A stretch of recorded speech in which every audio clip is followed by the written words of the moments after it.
I'm Nina Concepcion. I'm Katherine Bourne-Taylor. And we are Obsessed!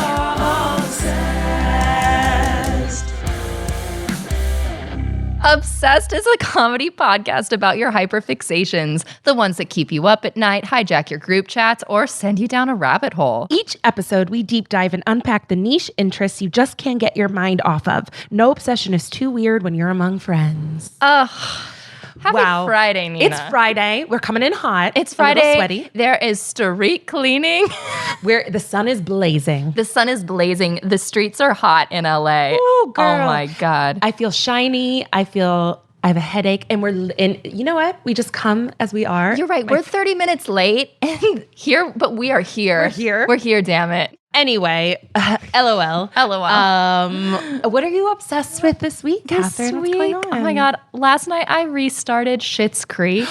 Wow. And that show is I felt like a pull. Yeah. I was like, I gotta watch this show. It's been a stressful week. So some things have ramped up. And I watched like 4 episodes of Schitt's Creek, season 3.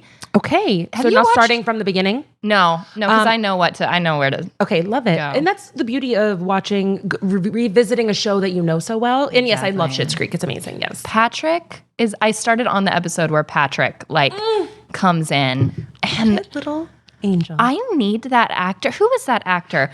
Noah something. Yes. He is so good. Where is he? Yeah, thank you. That's what I was wondering. Damn. I really don't know where he is, but he needs to be a huge star. No, he's like a leading man. Yes. I really care about him.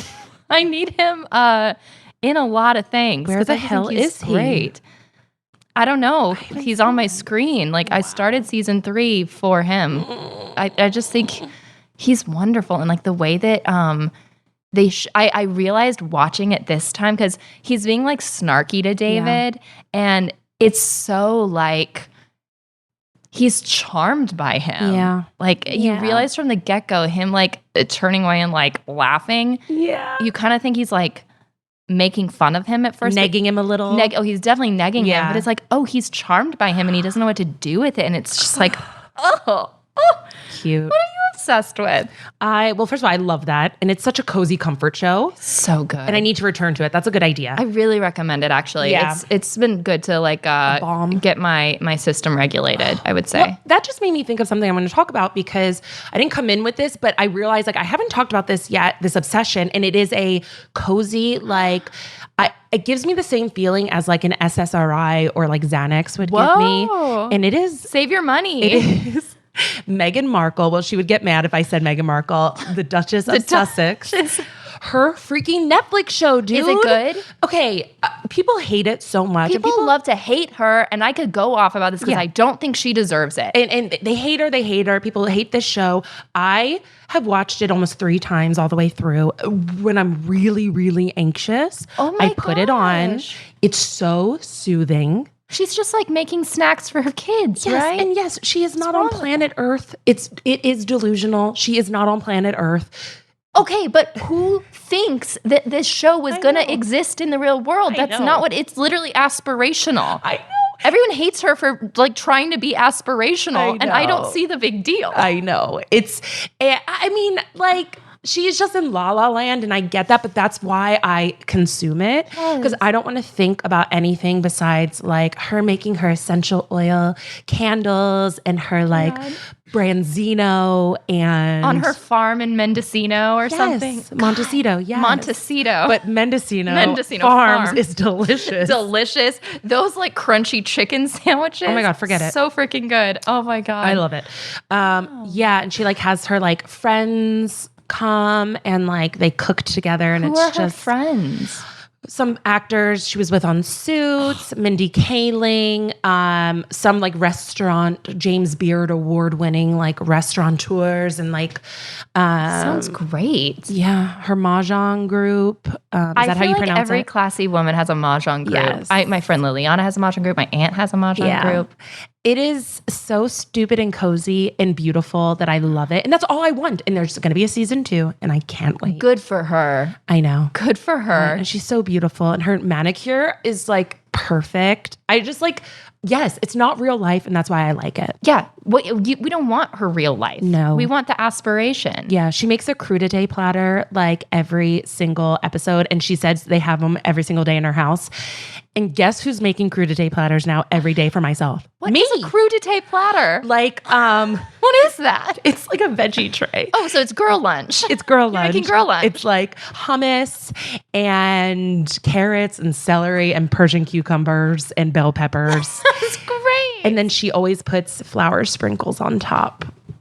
Whatever. Watch it if you're like stressed or having an anxiety attack. It really helps. It really helps. I think that's wonderful. Yeah, I You've love her. convinced me. I'm going to watch it. Maybe I'll do this at our next live show. Oh, Like why everyone should watch this, because I am the number one fan. I think that's genius. And you could do like the top 4, I don't know why I said 4, the top 4 like crudité. And like insane things she makes that I would never make, but like desperate to consume. But if I had the time and the Exactly. support, Exactly. I sure would. I believe that I say that with my whole chest. Yes. Like if I had the time and the support, I the know. things I would do. I know. I could talk about it forever, but we should probably get into our topic for today. What's the opposite of cozy viewing? Well, Mina? I beg to differ, and we will get into it gonna on talk this about it. episode. If you are enjoying this episode, good news. There's even more at backdrop.fm.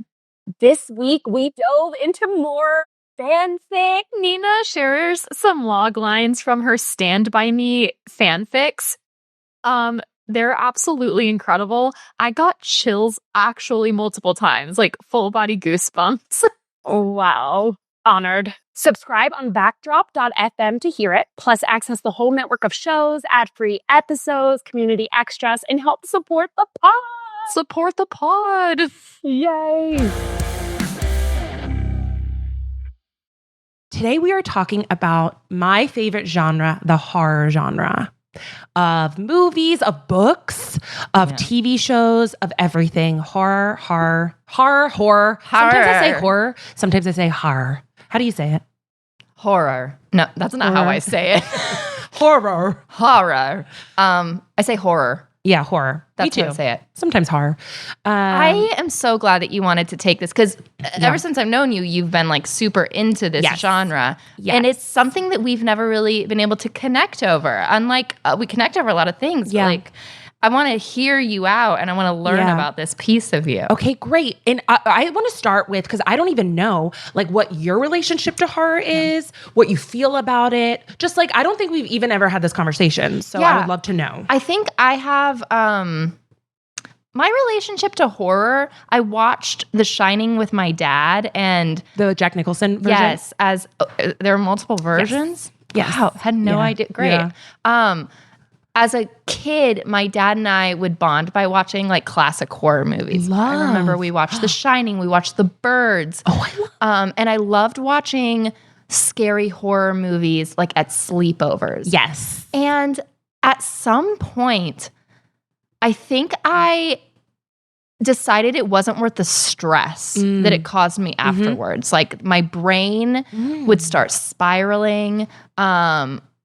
I've always been a little spooky in that I'm like, I do think ghosts are real. Yeah. And I think because I didn't have a lot of control over like what the boundaries of that belief is, it just sort of like felt out of my control. So I started avoiding them. And I also don't like seeing gross things. Fair. And I don't either, actually. Like gross, like blood and like, because there's so many facets to horror and different subgenres, right? So like I'm never gonna sit down and like watch a Saw movie. Not my cup of tea. Really? Okay. Or like I would absolutely, but like that's not my go-to. Like I don't love like torture porn, like, but there's so many anyway. Yeah. So that makes sense. Yes. Like I am in the camp of like, I don't want to be grossed out. I don't like like feeling nauseous when I'm watching something. But don't a lot of horror films induce that? No, not for me. Okay. And I think there's so many. There's so that run the gamut, classic horror, you know, like you said, like the old Alfred Hitchcock movies, Rosemary's Baby, all the way to like Thanksgiving, which came out like 2 years ago or something. And I'm obsessed with the Eli Roth's movie, which is kind of gross actually, but I'm not grossed out by it. There's so many things.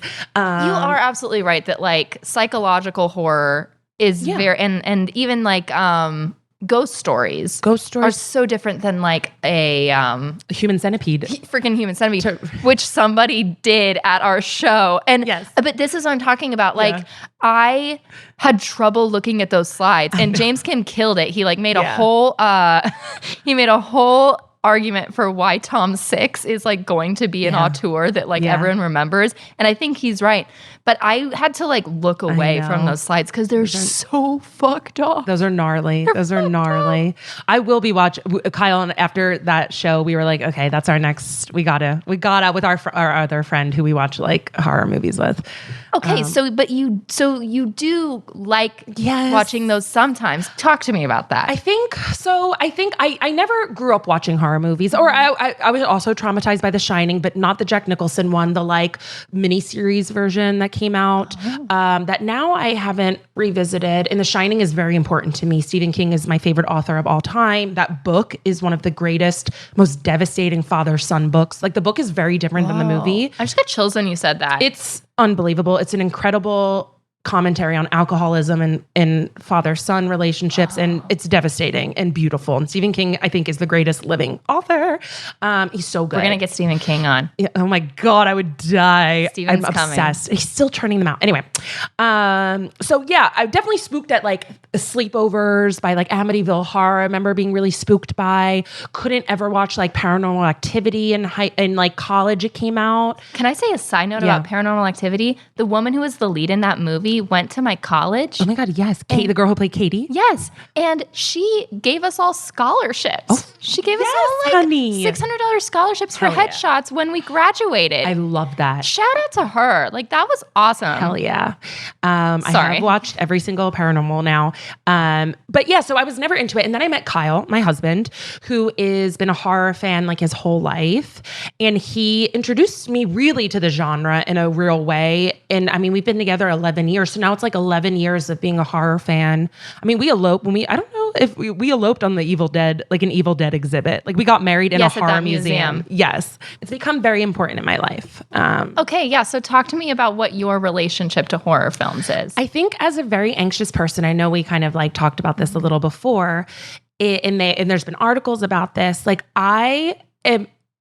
horror movies are very soothing to me and comforting to me and I think it's because it's the act of like being so present, which is mind body work essentially, of like for 90 or so minutes, I'm regulating my nervous system because I am not focusing on my own neuroses and my own anxiety. I am fully present in like the story unfolding, and my worry is external and worried about this character on the screen. Mm-hmm. And for that amount of time, I am not trapped in the prison that is like my mind or something. Wow. So is it sort of this feeling of like, well, that's not happening to me. It's not even that. I think it's just it makes you present. Being afraid, right? Or being like locked into a story, it's just being present. And so like when you're in the flow state, when you like perform or something, it like puts me in a flow state, a horror movie, where I can just like focus on what's happening on the screen because I'm so locked in, and then I'm not overanalyzing my own neuroses. And because your attention is on something outward, what's happening inward is having a chance to like regulate itself. I think so. For me, yes, absolutely. Which I love. I've never heard anyone say it that way when I ask that, because I do wonder, I'm like, are people lying when they say horror movies relax them? Is that just like a thing that people are like, well, horror movies relax me? I'm crazy. I'm not like the other girls. I'm always just like, I don't believe you, but this makes sense to me. Yeah, and it's really true. And I think like it's, I have a Midsommar purse right here. Midsommar was good. Which is one of my comfort horror movies. It's the Hutch. It's by Backstitch Bruja. She's on Instagram. She makes all horror themed purses. So check her out, LA based. But yeah, so anyway, that's my relationship. Like, I love horror. I made a horror short. It got into a bunch of horror festivals, and it's also the most incredible community. It's supportive. I think the beauty of horror is like a lot of people that maybe feel on the fringe or, as outcasts, they belong in this community. And it really speaks to like that feeling of, I don't fit in anywhere, but I will fit in the horror community. So this brings me to something that we were texting about that I wanted to go in further. Yeah. I think I said something like, well, I like aspirational horror. Or prestige horror. Prestige horror. Yeah, I like prestige horror. And when you say like Midsommar, I think what my mind goes to is like, when I think prestige horror, I think stuff like Get Out. I think Sinners. I think Midsommar. It's basically like, was it shot on an Alexa or something like that, which I understand is not like indicative of is one good. Also, I think about those and it's like those don't rely too heavily on like body horror. It's more like I would argue that, I don't know, there were some grotesque things in Sinners. That's absolutely true. That's Body right. People horror. are the vampires. That's true. And in Midsommar was very grotesque at times. So then when I say like prestige horror, tell me why that's problematic of me. Go off. Everyone can say whatever, but I hate the term prestige anything. Even prestige TV, prestige. It is made up in my head by a bunch of incel film bros that need to fucking validate their taste and go on Letterboxd. And it's like, fuck off. And saying something is like a prestige horror film is like when you say like, she's a good director for a woman or something. It's like, no, it's a horror film. You're so right. I feel that way about the romance genre. Yes. It's like, it's prestige romance. No, bitch. It's and romance is a valuable genre of literature. And you want to talk about like a genre drawing people who are kind of relegated to the outside of like basically like a male dominated industry. Like romance is the same way. It's like, okay, so basically if this isn't like The Sopranos, all respect. If this isn't The Sopranos, it's like, well, this one can sit at our table. Yeah. This one is invited to be taken seriously. I hate the term prestige. I hate it. And I hate when someone says like it's prestige horror, because it's like, it's a horror, and the horror genre deserves, like Jordan Peele doesn't make prestige horror movies. He makes really fucking good horror movies, and they're still horror movies, and they should get the clout that they do because they're unbelievable. But it's not like, it's still a horror movie. Nope and Get Out and Us are straight up horror movies. And Us was so scary. Oh my gosh. Yeah. I was just thinking Nope is also a comfort movie for me, 100%. I will watch it anytime. Something about aliens and a farm. Like I love Signs. I mean, fuck Mel Gibson, but Signs is so good. I remember I've only seen Signs one time, and I was like 13 in the theater. Were you terrified? I was terrified and I was shook. Yes. And that's an example of just how I feel like a horror film can ratchet up the stakes and the tension so much. Just that alien, like, I know. walking past the door and you see the shadow. I know. In the home video, they watch like on the news and it's like a birthday in another country and like the alien walks by. And I just remember that it was just on TV. My body remembers that. We were just watching that part because it was just on TV. We caught the end of it and I was like, God, this movie fucking rules. It's so good. Someone in LA recently sent in like a video to the news of what looked like an alien like walking past, caught on their Ring camera. And I was like, that's so scary. Get them out of here. You're like, yeah, so I think like the beauty, and something I was talking to Kyle about recently, and he was like, I saw this on Threads, and it got like a zillion likes, so I don't know who originally posted it, but horror is like the last genre that has, like, if you're someone in the industry or film and you're like, there's no original ideas anymore, no one's making cool shit. No, you're not watching horror movies. Horror movies have the fucking most original ideas. They don't rely on, some are sequels, yes, and franchise, but so much original IP. And like, that is true. It's just like you're missing out on so much like cinema if you're not locked into like foreign horror movies, all different kinds. There's so many cool ones. That part is real. Like foreign horror, foreign horror. Like I'm thinking about like Korean horror movies. Oh my God. Have you watched? There's a show you should watch called All of Us Are Dead. All of Us Are Dead. It's I think I've heard of that. It's a series. It's like 6 episodes or something. It's on Netflix, and it's a bunch of teens trapped in a school during a zombie outbreak. Ooh. Oh, yes, I have heard of this. Yes. And what's fascinating about it is that it's like a direct correlation to this horrible ferry accident that happened in real life, and is like a well-known thing in Korean culture where these teens were essentially abandoned by the adults, abandoned by the government. Yeah. You want to talk about like horror actually being kind of a stand-in for something else. And a way to process it and a way to talk about it. And it's like, well, like that's what's happening in All of Us Are Dead. And I really recommend it. Yeah. You would really like it. And I'll definitely check that out. Is it recent? It came out about 3 years ago and they're making a season 2. Okay, great. I need to, because I do need to watch more horror TV shows. I think I'm really locked into books and movies, but there are some great TV shows out there too as well. And I think that is the beauty of horror, is like there's so many movies that are obviously like allegories for grief, addiction, so much pain that can be channeled through this genre. Did you watch, I'm just naming things I've seen now, but did you watch The Haunting of Hill House? I did. Okay, I loved it, and it felt like a revelation to me. I love that. As someone who does not consume a lot of horror, just even the idea that like, it doesn't actually matter if a haunting is taking place. Like a haunting is real to the person it is happening to, and even on like a body level, like it doesn't matter what reality is.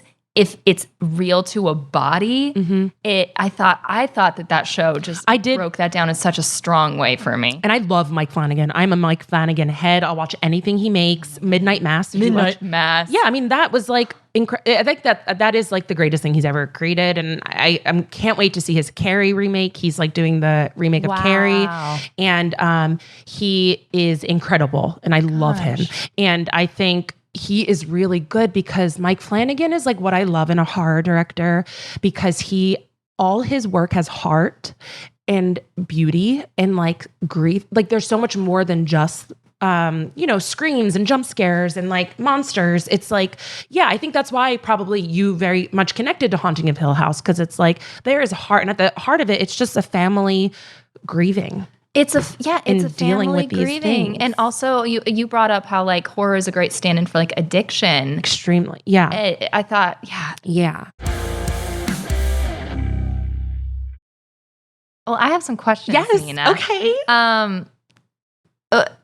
If you had to give like a starter kit, a horror film starter kit, 3 to 5 films, or I'm also going to say books. You can add those to the little welcome kit. Great. That you're going to hand to somebody. What would you put in it? I would put Blair Witch Project, #1. That's a good one. And people like, I got so angry because I was like in the green room doing a comedy show once, and I was like, Blair Witch is like one of my #1 favorite horror movies. And this fucking dude was like, it doesn't hold up anymore, but I see that it was important when it came out. And I'm like, dude, fuck you. It does hold up, and it is still one of the scariest movies. And also, if I'm saying that it still is one of my favorite, like to me, it's like things mean different things to people, and you don't get to just put a label on. It holds up to me. Yeah. And that's what I was talking about. Exactly. Anyway, so we could go on and on about this. I should just drop his name right now. Call him out. Get him. No. Ruin his life. I will when we hang up. Or stop recording. But Blair Witch, front to back, no notes, still dreadful. I watch it every year, pit in my stomach. You still watching it, you're like, guys, just turn around. Don't go into the woods. Don't. Have you seen it? Oh, yeah. I watched it again when I was 13, and then I went camping in the Grand Canyon. And I remember I had to pee one night, and I got up and walked around alone, and I turned and I saw a wooden cross. I can't. I don't know. It was like my eyes were the camcorder, and it really just, again, that's when I started being like, is this worth the anxiety I'm getting afterwards? But I'm an adult now, and I actually do have coping mechanisms for that. Yeah. Okay. You should watch it as an adult. So I'll do movies because there's too many. So Blair Witch, Texas Chainsaw Massacre. I saw that one too. A banger. Talk about an indie film. That was indie. Indie. So good. There's so much lore behind this movie, and it's just really, really good. That one's got a pretty good final girl. Oh, too, the if I iconic remember. ending. That ending shot as the sun's going down. She's in the back of the truck, just like hysterically screaming and laughing, covered in blood. Iconic. I just got chills. Iconic. You're so right. Iconic. You're really selling me on Okay, this. yes. Texas Chainsaw Massacre, a banger every year, banger after banger. The Descent. Have you ever seen The Descent? No, is that the one where they're going into an abyss? They're caving, like deep, like caving or whatever. sounds so all women. Fucking badass It's movie. all women? All women in it. A man directed it, but whatever. I'll forgive him because it's incredible. It's all women, and again about grief. And just the log line is like this group of friends. One of them, like a year ago or a few years ago, she lost her husband and her daughter in a car accident. I'm looking this up. The Descent came out in like 2000. I want to say maybe 5. There's a sequel. Don't watch the sequel. It's awful. Okay. The Descent is one of my top 3 favorite movies of all time. This sounds great. It's unbelievable. Wow. It's so good. Maybe I'll ask my friend if she wants to watch it tonight. Yeah, it's really Women supporting women. women support. It's so good. It's so good. Oh, okay. Okay. The Descent. I would say, top 5. I would say Train to Busan. Oh, so good. So devastating. Devastating. Gong Yu. He's the lead actor. That man. Gorgeous. He's so good. If you like Gong Yu, I've got to. Oh, I know, honey. I know. I gotta watch my. We're going to talk your about K-drama. it. Okay, we're talking about horror. Well, Train to Busan is so funny. My hack for if I ever have to cry in an audition, I just watch, or I pull up on my phone actually, and I just did this because I had to like have tears in my eyes for something, and I just pull up. I have this like photo saved from that movie, and immediately just like tears in my eyes. That's so It's funny so good. because I do the same thing with another Gong Yu project. If I have to cry, I just pull up a song and I like look at a picture, a screen cap of him, Yeah. and it works. it works. Oh God, Tricks of the trade. Tricks of the trade. Tricks of the trade. And I think it's so hard, and I hate like having to condense it, but I think a starter pack. It's like Blair Witch, Texas Chainsaw Massacre, The Descent, Train to Busan. and if Train to Busan is probably the most modern I'll get. Like I think you have to go back, maybe like The Omen or Rosemary's Baby. Oh, sure. Go back. Okay, I haven't watched Yeah. either of those. Oh, The Omen is so good, and Rosemary's Baby. Fuck Roman Polanski. I know, but like if you have to separate it's so hard, right? It's Sure, like- but I mean, Rosemary's Baby, it's accepted as a like. it is yeah. It is so good, and also weirdly cozy. And I'll say that because the apartment, it takes place in New York.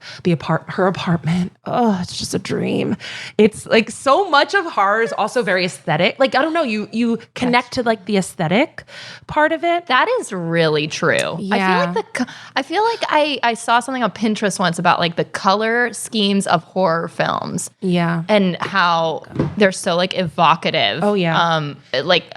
Even that like red green is that what they do in The Shining? They flash red green. Oh, I think so. Really fast, and it like Yeah. stresses you out. Oh, actually, I'm going to change it. I think you need to watch Night of the Living Dead. Okay. And I'm going to make sure I have it. Night of the Living Dead, 1968. It's just obviously iconic, and it had this amazing lead, Dwayne Jones, who was like a black actor, which was like, I remember, or, just watching like people interview and talk about it, just kind of like shook some people. And he's so good as the lead and like being the lead in this movie in like 1968 for like what's going on in the world. And the ending is so devastating. I have to just like stick that in there. So those are like my top 8, 6.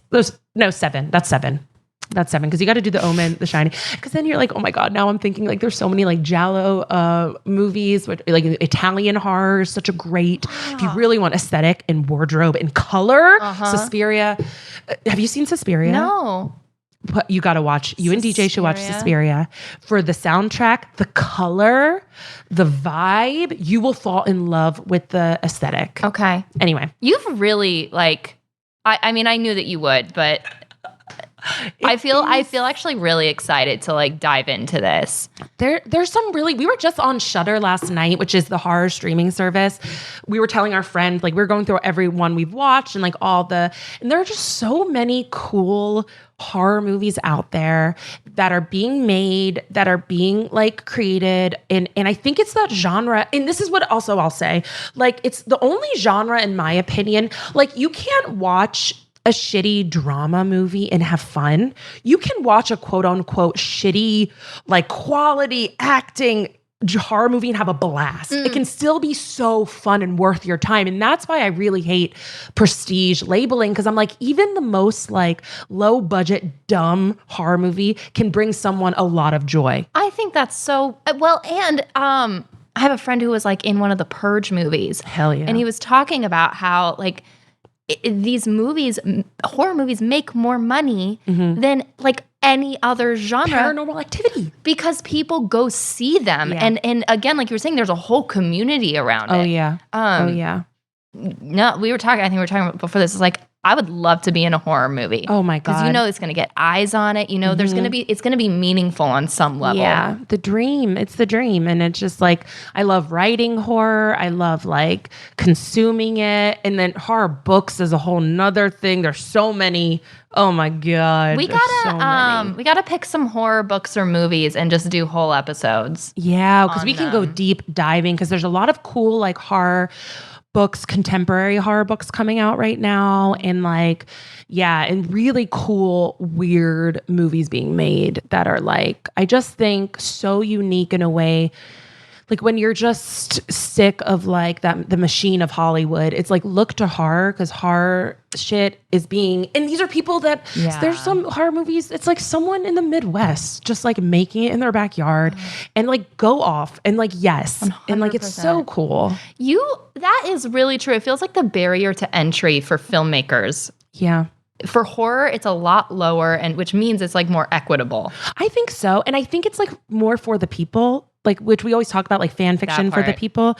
I'm like, horror, I don't know. It's part of me, like, I'm like, yeah, it would be freeing in a way to just like live not in Hollywood, like somewhere. And I love, I'll never move out of LA, but I'm like, just to live in a random town and just make horror movies, and like people are so excited to be in them. Yeah. And like, yeah, the quality is probably not what you're going to find in LA just because of the lack of like access maybe to equipment or, you know, professional crew people. But it's still so cool that you can just go out there and make, and people are doing it and putting it, you can have it on Shudder. I mean, something that I did a movie in South Dakota earlier this year, and like, there's really talented people everywhere. There is. It's just, it do be expensive out here. Yeah. And like, there's really talented people everywhere. There is. And maybe there is. You could do I was saying, you know, it's like, yeah, there's probably less like access to renting great cameras. Right, or a trailer. Yeah. Like, where are you going to get that? But the great thing about a horror is like, then you can do a found footage on a shitty camera and like, it can blow up. Shoot it on your phone. Yeah. You know? Yeah. Make that part of like why it exists. Exactly. I just think it's a genre that can be very inclusive. And sure, there's issues within it. There's absolutely racism and sexism within like any genre and community. But I just feel like there's some really cool shit happening with filmmakers and like writers. Okay, I have a question that I didn't prep you for. Who's like an up and comer in the horror genre? And you can't say your husband. No. Who's an up and comer in the horror genre that you think people should have their eye on? Now, is she a up and comer? I will say that this director has made two bangers that I'm like, everyone, she's so cool. And like, she's a director and filmmaker that I'm like, you're so fucking cool. Wow. Her name is Julia. Oh my God, I'm going to butcher her last name. It's French. Ducournau. Oh my God. Ducournau. I'm so sorry. Julia, if you're listening. Well, we're talking about you really well. We like you. She has directed these two horror, I guess they're like horror genre called Raw and Titan.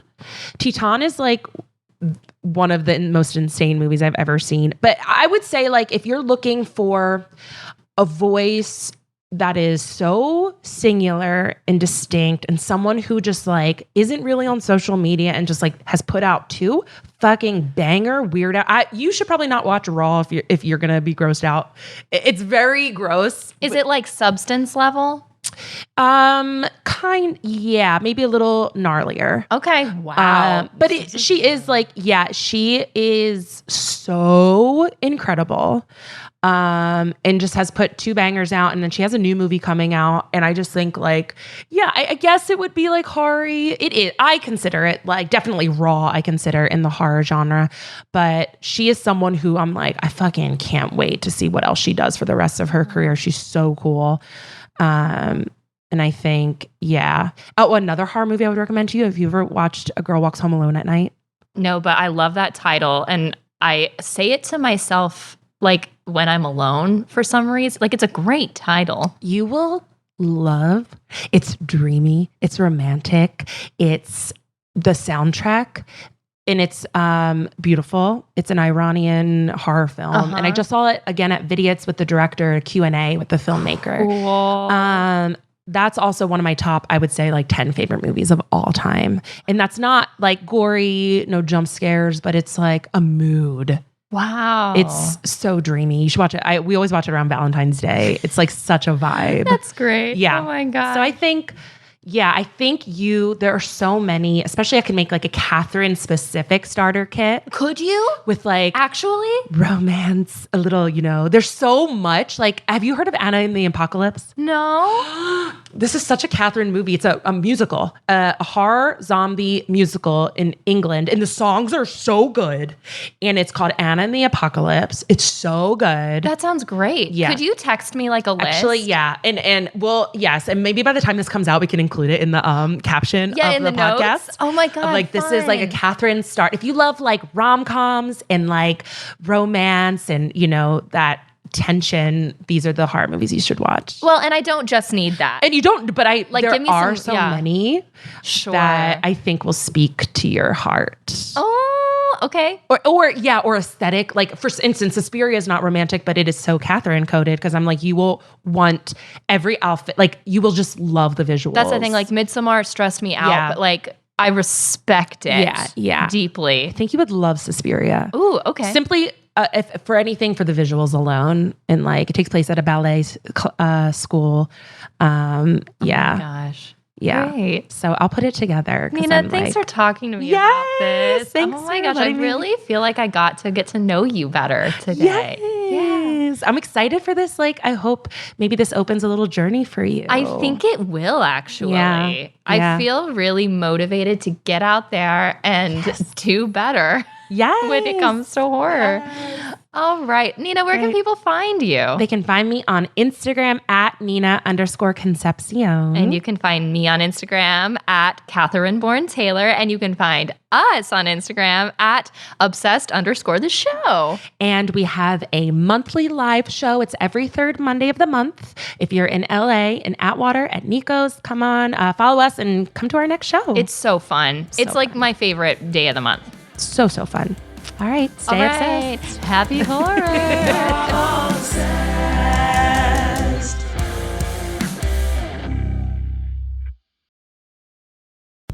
Find more great shows and see what's behind it all at backdrop.fm.